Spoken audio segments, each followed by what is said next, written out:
Good evening and welcome to another episode of SUKHITATTA, a happy life.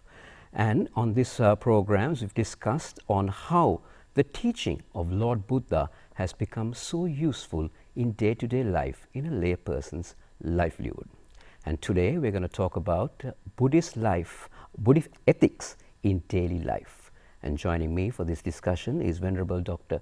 Wadinagala Panyaloka, who is the head of department of the Buddhist Philosophy Postgraduate Institute of Pali and Buddhist Studies of the University of California. Good evening to you. Good evening. Thank you for your nice introduction. Buddhist ethics in daily life. Obviously, people would not sometimes realize that how Buddhist ethics can be useful in daily life, especially with a layperson. So first of all, can you just describe what Buddhist ethics is about? Yeah, that is a very good question, and that is the initiative question for us. We know that ethics is a branch of philosophy, especially in the Western philosophy. The one aspect of the subject is ethics, and ethics is concerned with human behavior and how to decide good and bad, right and wrong, what are the objectives to achieve, and finally ethics asks the question what kind of life we should live and what is the best life that we can live. So ethics is concerned with this question. And when it comes to Buddhism, so Buddhism has academically has developed a vast literature in the direction of this kind of questions, addressing these ethical questions.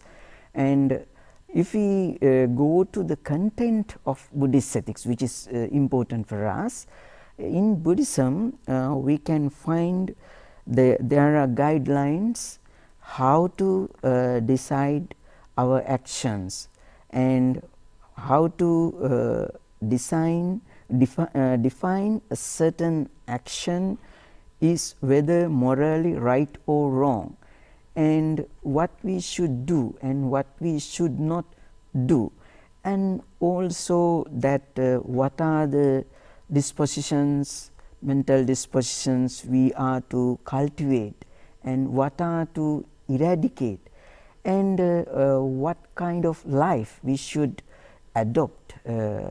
And in this sense that Buddhist ethics discusses how a person should live as a person who is achieving his best potential and becoming a person who can work for the welfare or well-being of the society. So if we elaborate this point a little further, Buddhism as a system is goal-oriented ethical system. It means any Buddhist, his or her goal is to attain Nibbana, liberation. So this we can divide into three aspects, this entire ethical program. One is attaining vimutti or liberation, and then this liberation or vimutti, what does give to us? It means how to achieve this liberation. For that we are to cultivate proper knowledge, samma jnana, it is called right knowledge, and much popular word is wisdom. And then what kind of person is going to be by following or trying to achieve this goal of vimutti, by achieving and after achieving. That is the ideal person we call Arahant or Buddha. So the entire Buddhist ethics is concerned with this program. There is a goal and then what does goal contains, and what does it give to us. So, the entire Buddhist ethics revolves around these ideas, and then most important thing is the practical aspect. We know that ethics is concerned with our behavior and how to regulate our entire behavior and our goals and the human institutions, including starting from family up to the government and now entire global world. So, then how to regulate? In this case, we bring the 8 noble path. The 8 noble path, Arya Attangika Magga, or we call Arya Ashtangika Marga. This is the standard ethical path that is prescribed for Buddhist, whether it is a monk or a lay person, ordinary people. We all are to follow these 8 noble path, and 8 noble path has 8 steps. It's starting from Samma Ditti, Samma Vayama, Samma Vacha, Samma Kammanta, Samma Ajiva, Samma Vayama, Samma Sati, Samma Samadhi. So, these 8 steps. Again, these 8 can be reduced into 3 steps. One is Sila, the other is Samadhi, and the last is Panya. And so, this 3-step program represents, we can say, Buddhist ethics. Here, actually, it starts from wisdom. It means it has 2 components, or 2 steps are considered constituting wisdom aspect, that is Samma Ditti and Samma Sankappa. Samma Ditti means the way of we perceive things, or our outlook about the life, or we can say our ideology, that we interpret the world. So, this ethical program in Buddhism emphasizes adopting a correct world view. It means view in starting this spiritual journey, or starting this ethical path. So, Samma Ditti means that there are a lot of contents actually. Samma Ditti in one sense actually wisdom itself, and seeing that there is morality, and morality is not something passive.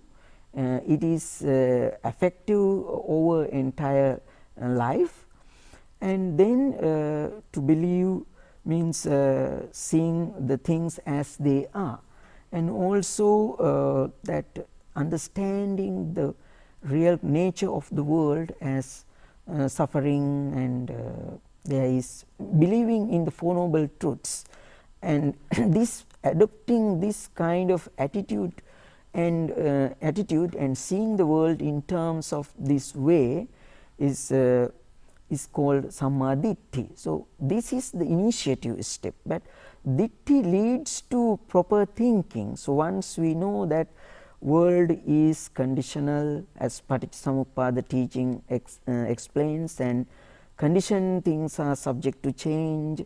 So, then we start our actions. First is molding or organizing our thoughts, that is the Samma Sankappa. Proper thinking is the next step. So, in this case, in the Samma Sankappa, basically it is adopting an attitude of love and care and non-violent idea towards all the people. That is the Samma Sankappa. That this Samma Ditti and Samma Sankappa, we can see that wisdom with non-violent thinking is the wisdom. So, this is the starting point. After that, we have to regulate our body speech. Samma Kammanta means our bodily actions, and there are precepts. We know that observing precepts for body, there are 3 precepts to guard our body, and then there are 4 precepts to guard our speech, samma vacha, and then samma ajiva means that we are to live without violating some moral rules, and our earning living should not be a harmful one, harming the society, harming all the beings in the world. And then the next, that is the sila, and then the samma vacha kammanta ajiva. These 3 steps are directed to develop our mind in 2 directions. One is being attentive what is happening in our mind and body and in our external world, and then based on meditation objects we develop our concentration, contemplative practices. There is a lot of contents for that.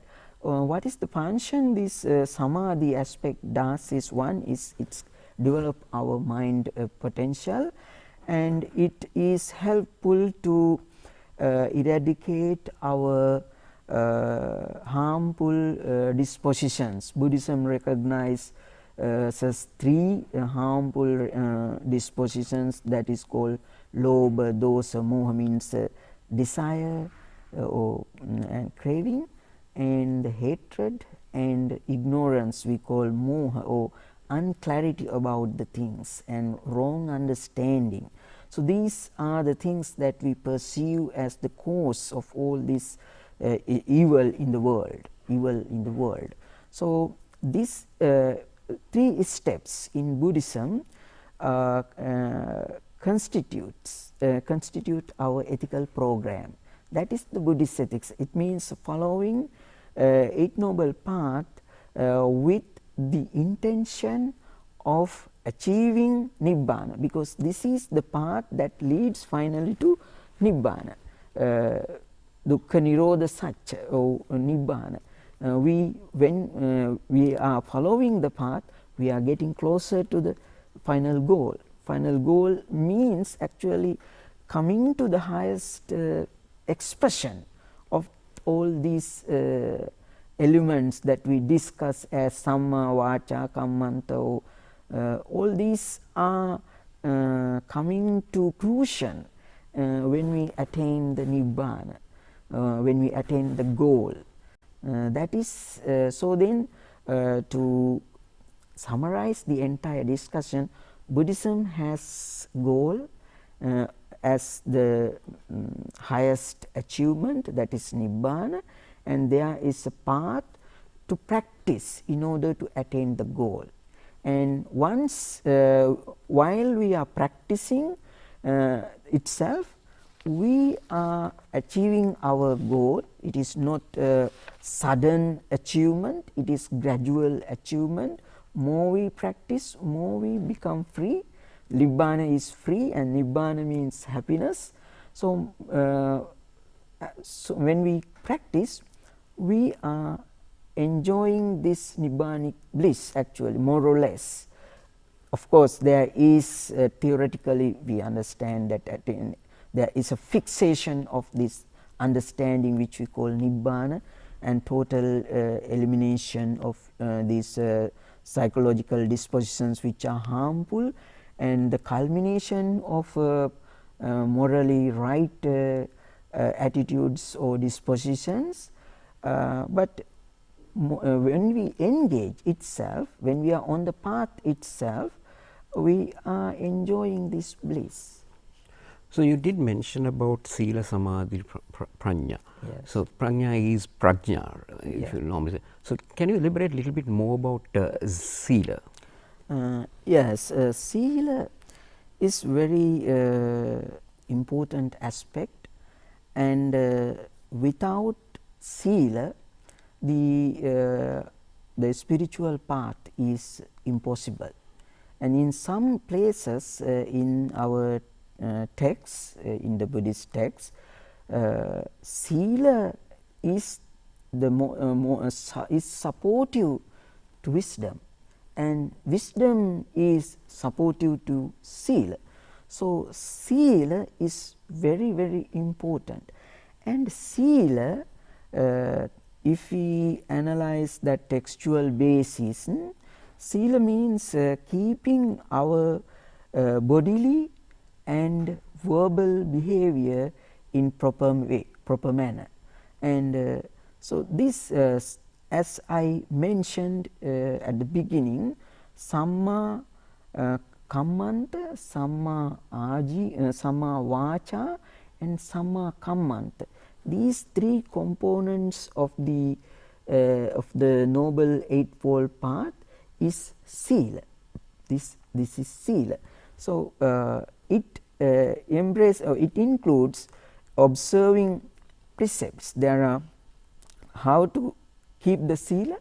We are to observe precepts in Buddhist tradition. We know that we have four groups of followers of the Buddha: the bhikkhus, bhikkhunis, upasaka and upasika. Means the bhikkhus and bhikkhunis means the monks and the nuns, and then lay gentlemen and ladies.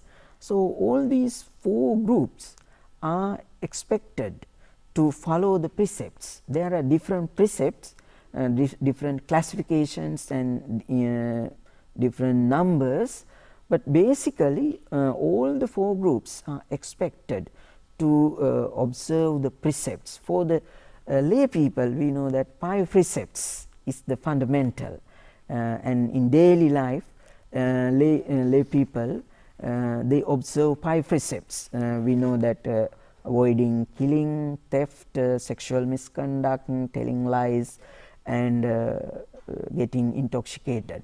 So, these are the 5 precepts that to observe. Then we consider it is considered that keeping these precepts is the Sila. So, because Sila has actually Sila has a deeper meaning. That is, one thing is this refraining. Sila means we have to refrain, and there is another division. If you go into little detail, Charitra Sila and Varitra Sila. Varitra is that we abstain from, we restrain from doing harmful things that we know as that we mention in what is included in the precepts. And it is not only that, in the Sila it demands us to be more active people in the active direction.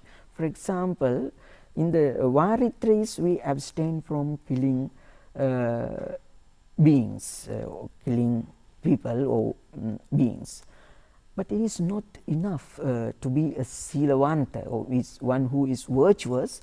We have to refrain, or we should not commit bad things, and we should promote good things. It means I should be a person who has love and care and for the other beings.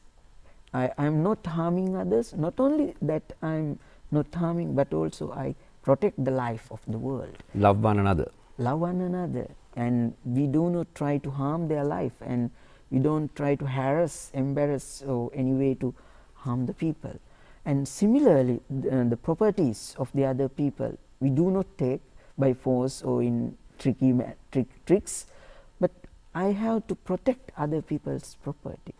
And in this way, I do not engage in any misconduct, but I also encourage others also to be like that. It means to be virtuous person, to maintain a pure lifestyle. And also I avoid telling lies. It means I do not misguide people in my communication. Not only that, I become truth, I always tell the truth, and I support it. That is my way of life. So this precept, Sila, has one aspect is avoiding, the other aspect is promoting the good and avoiding the bad. That is finally we can say the Sila. It is bodily and verbally both. I should explain a little bit about the word. It means because it Samma Vacha, under the Eight Noble Path, Vacha has 4 aspects Buddhism discusses. One is telling lies, it means wrong side, and then telling harsh words which are not beautiful to listen. And the next is divisive words, make the people split or create divisions among the people, problems among the people. And then the other is talking useless words which are not meaningful.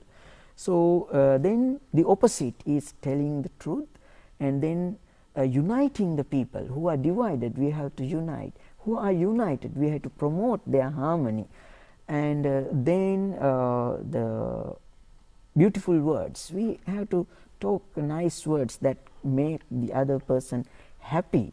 And then the last one, we should talk always meaningful things. And Buddha's advice is, if you don't have something meaningful to tell, please keep silent. So these are considered as basically the sila.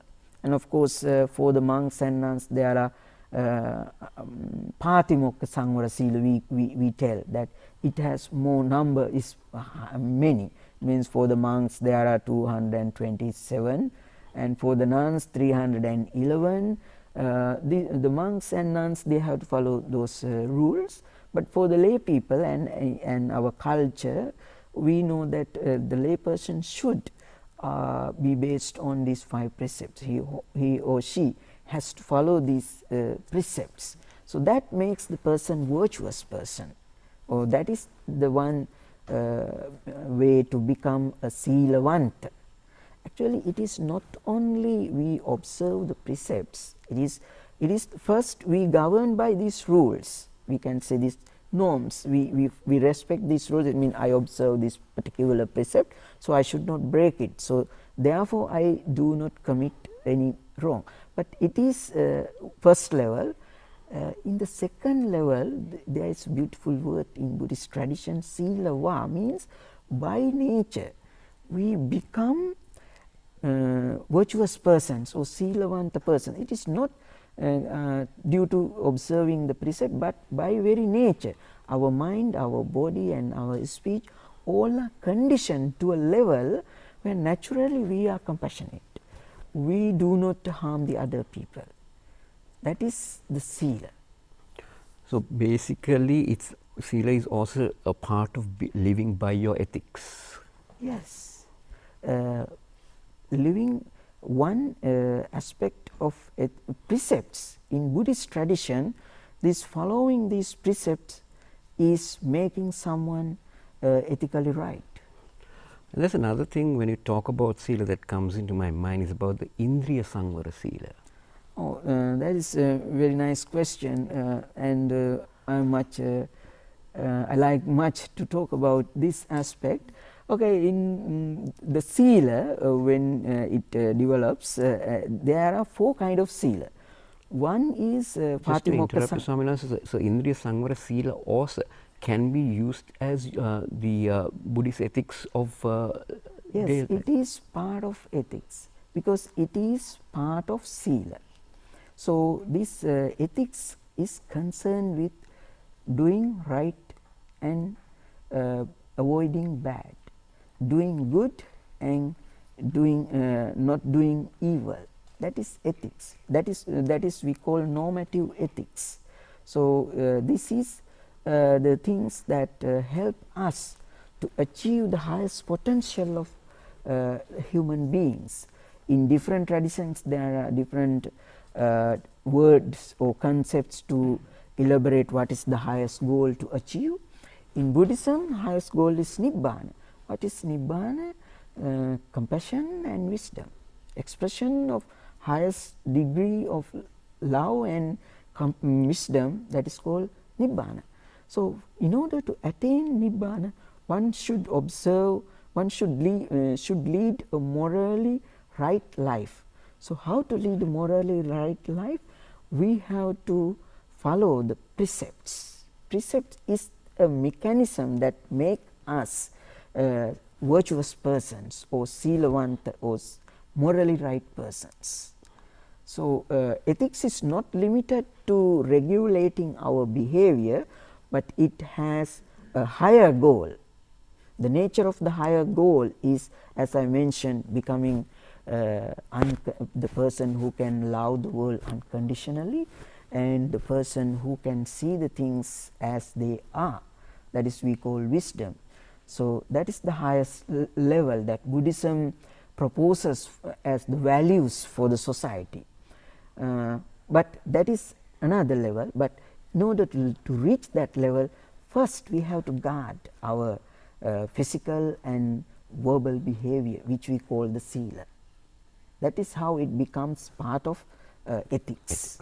And then when we come to the Indriya Samvara Sila, I mentioned that Sila Sila is subdivided into 4 aspects. One is called Patimokka Samvara Sila, that is, I mentioned it before, that is concerned with the monks and nuns' behavior, their rules and precepts. And then the other is Pratyasannisrita Sila, means it is again actually concerned more concerned with the monks and nuns, how to conduct in relation to the food, lodging, and medicine and clothes, housing, etc. And then there is another aspect of the Sila, Ajiva Parisuddha Sila. That is relevant, we can say, for the both parties. Then if it is a monk, he should gain his food and other requisites in according to the Buddhist law, or without violating certain practices and not going to undesirable practices which are not considered as suitable for monks to do. Perhaps that sort of businesses may be suitable for a lay person, but for a monk is not expected to engage in that sort of activity and to earn his living. So, that is called Ajiva Parisuddha Sila. There are more information, but the other one is Indriya Samvara Sila. This has a deeper meaning and also deeper implications. Basically, Indriya Samvara Sila means restraining our senses. How do we relate to the world, and how do we perceive the world, and how do we interact with the world, and how do we construct our thinking and our world of ideas and world of concepts and world of desires, etc. All are fundamentally related to our senses. So, the managing senses decides in which direction we will go in our life. So, that is called, therefore, in the Buddhist tradition, in the Buddhist texts, always there is emphasis and demands for the people, for the monks and the nuns and the lay people, guard your sense. Indriya, Indriyesu Guttadwara. It means we have to, Gutta means protect. We have to guard our senses. So, then, first I explain it is simply guarding our senses means we should not allow our mind to be affected with in terms of desire and aversion or anger or liking or disliking towards the sense objects. So, we know that we see the things, we hear the things, we taste the things, we touch the things, we smell the things, and we think. So, eye, ear, nose, tongue, body and mind. These are the 6 senses that Buddhism discusses, and in correspondence to these 6 senses there are sense objects, visions or visible objects, the sounds, taste, touch, smells and thought, touch and the thought. So, these are the sense objects. So, it is natural, it is the very innocent and natural process that we have senses. This complex is equipped with the senses. So then the senses receive the data, what we call that form, rupa, sabda, gandha, rasa, sparsha, dharma in Buddhist language. This is natural process, but this natural process psychologically can turn into some complex mental dispositions. It means that, okay, I see an object, so then I hear a noise or sound. The very nature of our senses, and both these senses and sense objects is they basically they create some happiness in us. If not happiness, then they create disliking towards the sense objects. So if this liking or disliking, if we let to develop further, that finally connects to our psychological dispositions we recognize as lobha, dosa, moha. So at the starting point, we should know here demands, it means when our sense is contacted with a certain sense object, then we get some impression, and then we get a certain feeling. We basically arise in us arise likes or dislikes. These are the two things. So Buddha says, in the guarding the senses, we have to be attentive when we see a thing or hear a sound, touch a certain object, and feel and smell, etc. And when we think, so what is the reaction that mind produces? We have to guard against. Whether it produces, there is a word that avijja and vyapada. Avijja means desire, and vyapada is rejection. Whether our mind rejects or whether our mind accepts.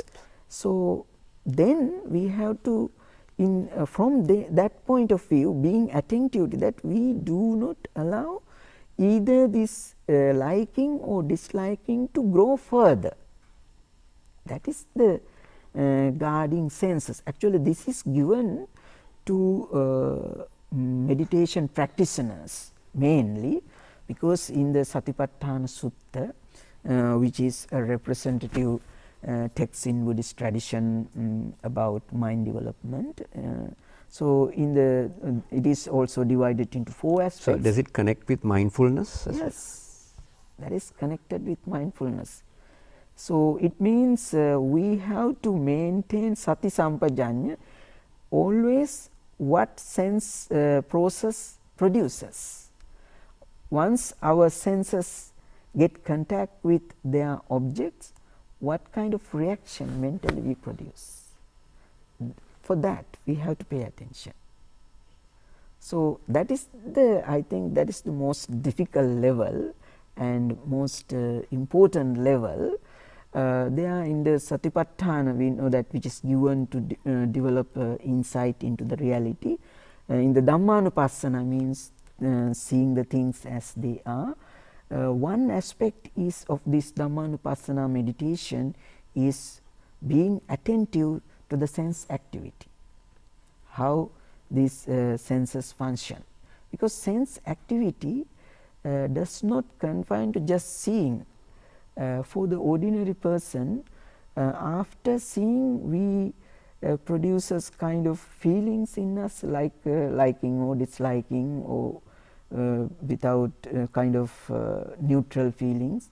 Not only that, then it goes to desire, and then sort of activities, and finally ideologies. In Buddhism we use the word papancha. Papancha means actually that is we call kind of multitude way of thinking, and develop into views, attachments or likings, and conceit, way of measuring.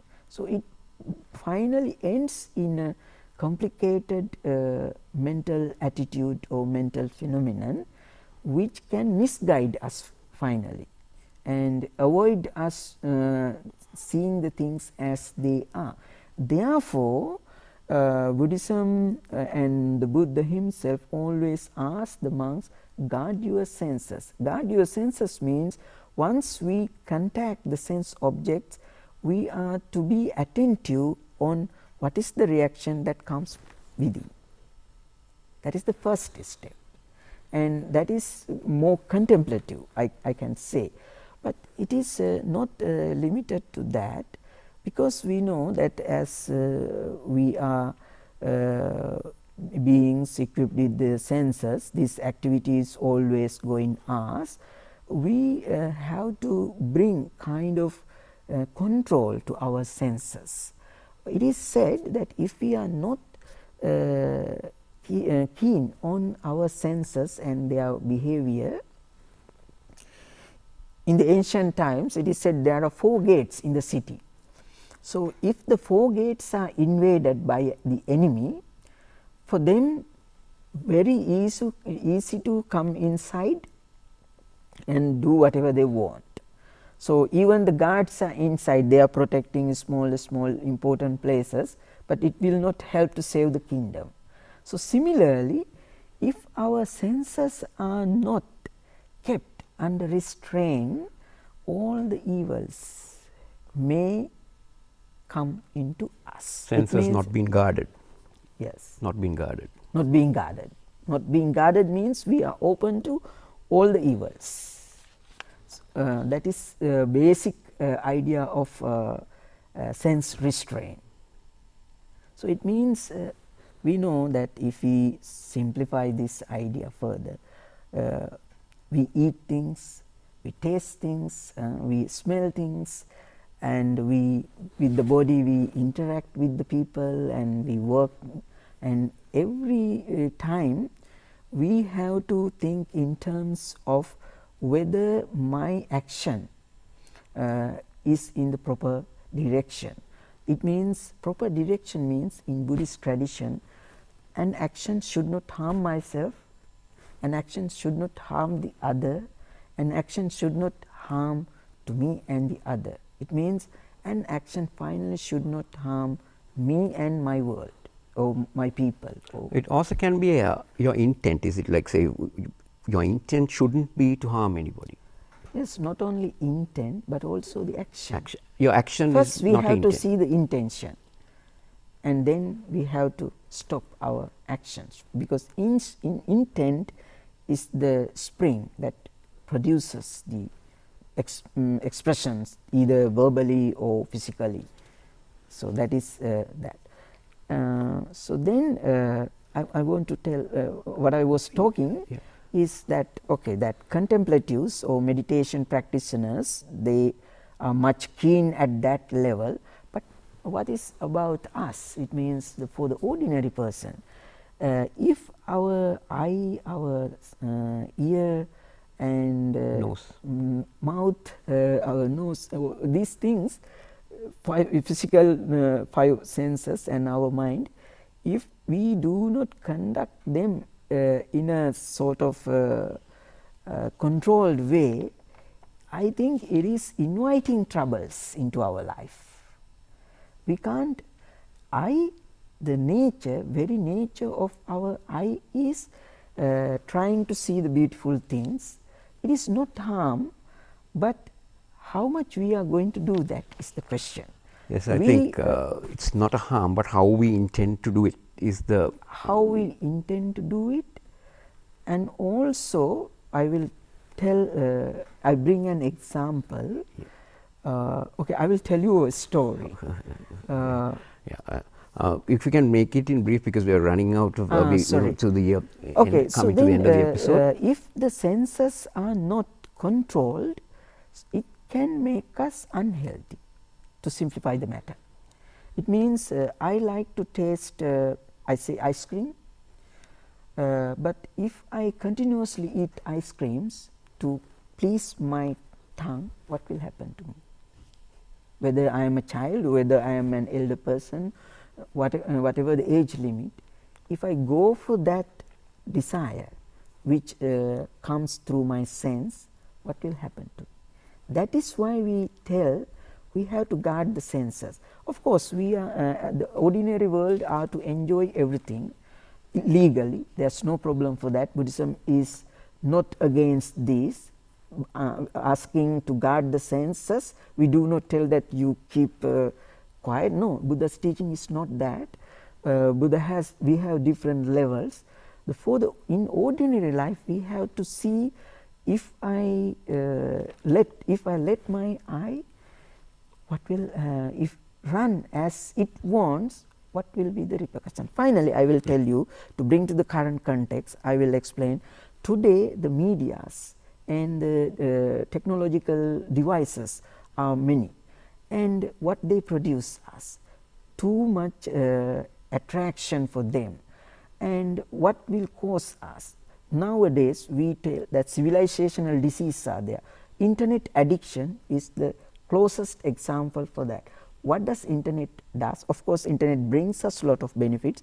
Apart from that, if we do not control our eye or our interaction through all the senses with the internet or the computer, we become addicts. In the world, there are medicines and there are rehabilitation centers which have been set up to cure the people who have been addicted to the internet. I think so today world is full of stimulations, so many, variety is very high, so it invites us to enjoy them. We have to enjoy them, but at the same time, to which extent we can go, we have to be mindful. In that case, I will tell one thing, there is a golden middle. It means we have to control, not to exceed the limits. I think that is very important. Know your limitations and make sure that you. So, thank you very much, Venerable Dr. Vadnagala Panjalaka, for joining us on this very important discussion of Buddhist ethics in daily life. Thank you, sir, and I would like to wish entire Sri Lanka as well as entire humanity should be free from disease and be happy in this moment. Thank you, sir. With that, we come to the conclusion of another episode of SUKHITATTA. Well, till we meet again with our next episode, it's Therwan Saranai.